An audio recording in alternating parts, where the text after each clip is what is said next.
Hello friends, welcome to the Jignu S academy. आज हम पढ़ेंगे सिक्स्थ क्लास की जो एनसीईआरटी है हिस्ट्री की, उसका चैप्टर 5।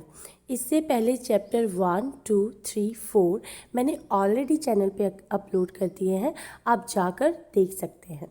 तो चलिए स्टार्ट करते हैं चैप्टर 5, जिसका नाम है kingdoms, kings and an early republic. ठीक है, तो इसमें जो फर्स्ट टॉपिक है, how some men become a rulers. कुछ जो लोग होते हैं, कुछ आदमी जो होते हैं, वो रूलर्स कैसे बन जाते हैं।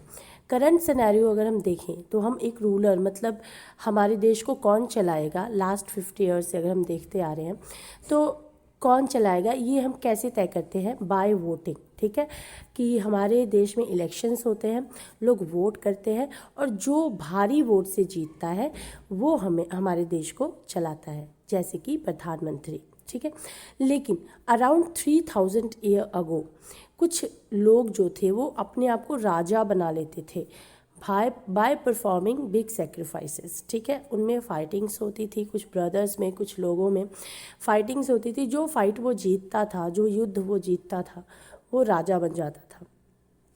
ऐसा ही एक रिचुअल है अश्वमेध। अश्वमेध एक हॉर्स सेक्रीफाइस है। वो एक रिचुअल है जहाँ पे एक राजा जो है वो अश्वमेध का यज्ञ करता है और एक हॉर्स जो होता है उसे फ्री छोड़ देता है। और वो हॉर्स जो है वो एक राजा के आदमी के द्वारा गार्ड किया जाता है। और वो हॉर्स जो है वो बहुत राज्यों में घूमता है, और जिन राज्यों में वो घूमता है तो उस एरिया, जिस राज्य में वो अपना पैर रखता है, वो एरिया उस राजा का हो जाता है। लेकिन अगर उस एरिया का राजा जो है वो उस हॉर्स को रोक लेता है तो उसको उस हॉर्स के जिस राजा ने उस हॉर्स को छोड़ा होता है उस राजा से उसको फाइट करनी पड़ती है। ठीक है, तो इस तरह का एक रिचुअल होता था। लेकिन अगर वो हॉर्स को अलाउ कर देता है पास करने के लिए, तो इसका मतलब ये है कि उसने एक्सेप्ट कर लिया है कि जो राजा इस अश्वमेध यज्ञ को परफॉर्म कर रहा है वो उससे ज़्यादा स्ट्रांग है। ठीक है, और वो उस राजा तो वो जो राजा है वो उसको इनवाइट करता है सेक्रीफाइस के लिए, और वो कुछ स्पेशल ट्रेंड प्रीस्ट को बुलाता है, ये उनके द्वारा परफॉर्म किया जाता है और उनको कुछ रिवॉर्ड वगैरह, गिफ्ट वगैरह दिया जाता है। तो इस तरह से ये यज्ञ जो है वो कंप्लीट होता है। ठीक है,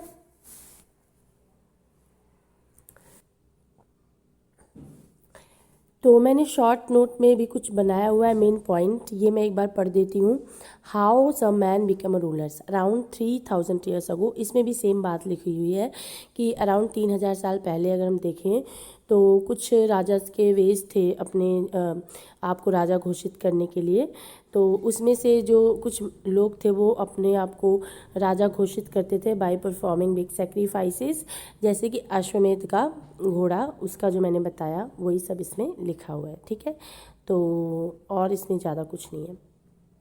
तो चलिए नेक्स्ट देखते हैं। कुछ राजा जो होते हैं वो बैठे रहते हैं उस सेक्रीफाइसेस को देखने के लिए।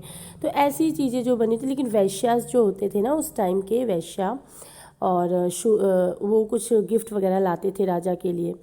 और जो शूद्र होते थे वो प्रीस्ट के द्वारा मना किए गए थे कि उनको किसी भी रिचुअल्स में पार्टिसिपेट नहीं करने दिया जाएगा, तो वो एक्सक्लूडेड रहते थे। राइट, वर्नास अगर हम देखें तो 4 टाइप की स्पेशल कैटेगरीज होती थी, मेनली ब्राह्मण, क्षत्रिय, वैश्यास एंड शूद्रास। ब्राह्मण जो थे वो स्टडी करते थे और टीच करते थे, पढ़ाते थे लोगों को वेदास के बारे में, और कुछ सेक्रीफाइसेस परफॉर्म करते थे और गिफ्ट रिसीव करते थे।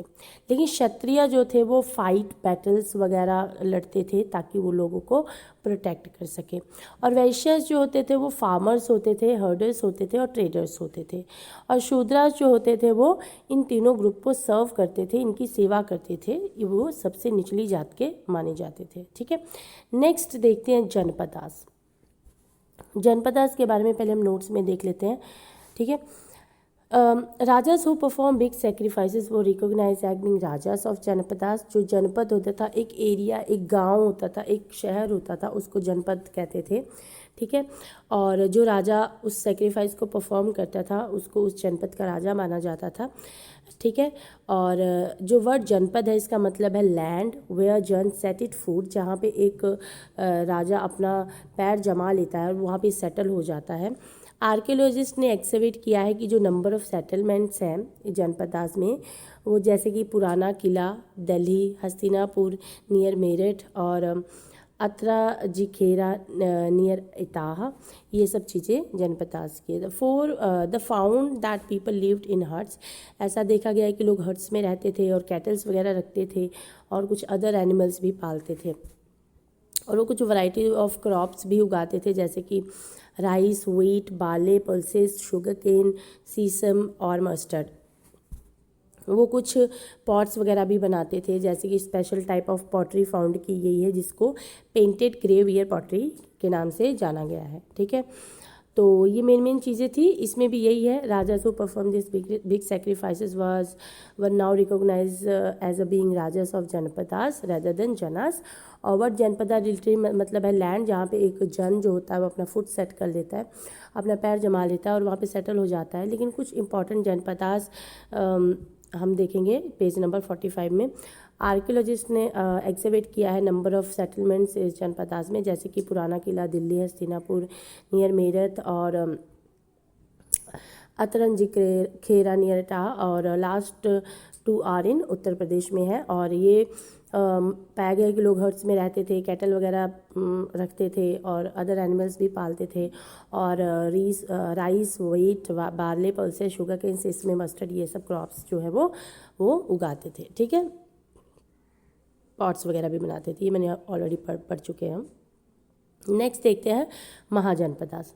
महाजनपदास के बारे में देखते हैं। अबाउट 25 ईयर्स अगो अगर हम देखें तो कुछ जनपदास जो थे बहुत ही ज़्यादा इंपॉर्टेंट थे लोगों के लिए, जिसको हम महाजनपदास कहते हैं। मोस्ट महाजनपदास की जो कैपिटल सिटी हुआ करती थी, और कुछ में से जो फोर्टिफाइड होती थी उसको घेरा बना के रखते थे वो दीवार चारों तरफ।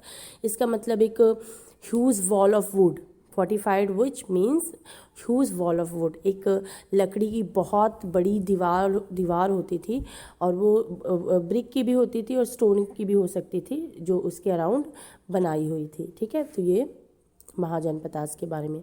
ये कुछ इम्पॉर्टेंट जनपदास और महाजनपदास एंड सिटीज़ आप देख सकते हैं। गंधारा, तक्षशिला और कुरु, हस्तिनापुर, पंचाला, कौशाला, विशाली, कौशंबी, मगधा एंड राजगृह, अंगा, उज्जैन, ये कुछ इम्पॉर्टेंट चीज़ें हैं। ठीक है, और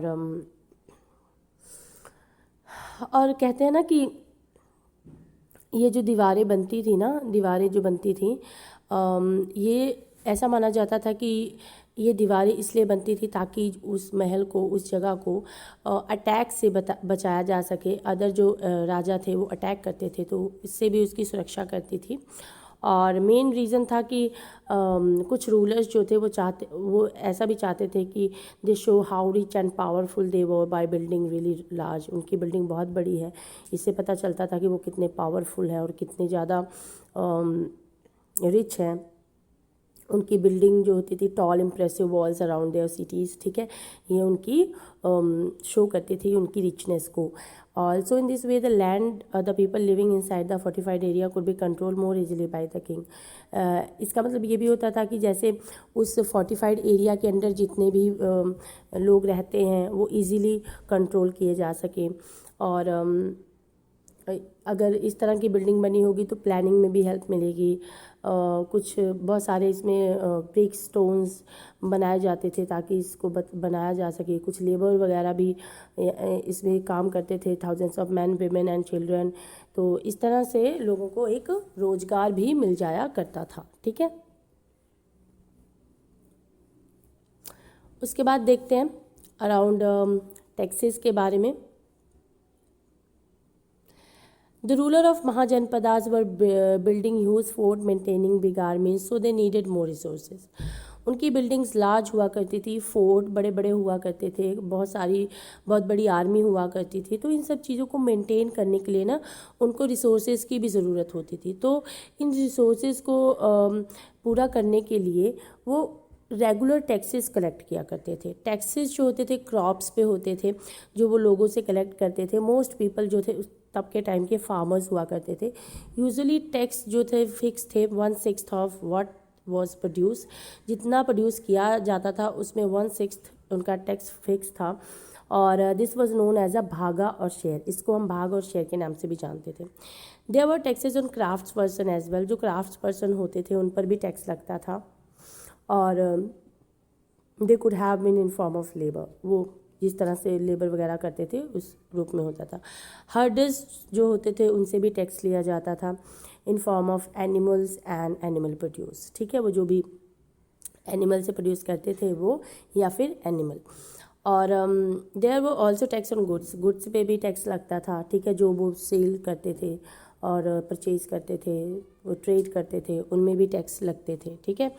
और हंटर्स और गैदरर जो थे वो भी जो फॉरेस्ट प्रोड्यूस वगैरह करते थे उसमें भी वो टैक्स लगता था, ठीक है। तो इन सब चीज़ों पे टैक्सेस लगते थे, राइट। तो नेक्स्ट चलते हैं, changes in agriculture. There were 2 major changes in agriculture around mahajanapadas time. Mahajanapada के टाइम में 2 इम्पॉर्टेंट जो चेंजेस थे वो हुए थे। पहला चेंज तो ये था कि उस समय प्लवशेयर यानी कि हल, आयन का हल जो हुआ था उसका यूज़ करना शुरू हुआ था, ठीक है।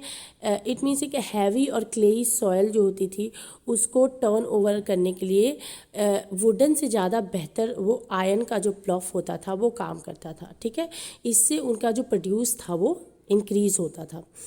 और पीपल बिगन ट्रांसप्लांटिंग पैडी, लोगों ने पैडी उगाना शुरू किया था। इट मीन्स कि सीड को स्कैटर्ड करने के अलावा ऑन द ग्राउंड उन्होंने कुछ पौधे उगाने शुरू किए। जैसे कि हम चावल की खेती करते हैं तो पहले सैपलिंग्स उगा लेते हैं, फिर उसके बाद हम उसको उसकी प्लांटिंग करते हैं। बिल्कुल इसी तरह से वहाँ पे सैपलिंग, फिर उसके बाद सैपलिंग उन्होंने उगाना शुरू किया, फिर उसके बाद प्लांटिंग करना शुरू किया फील्ड में। तो ये 2 चेंजेस जो थे वो मोस्ट इम्पॉर्टेंट हुए थे।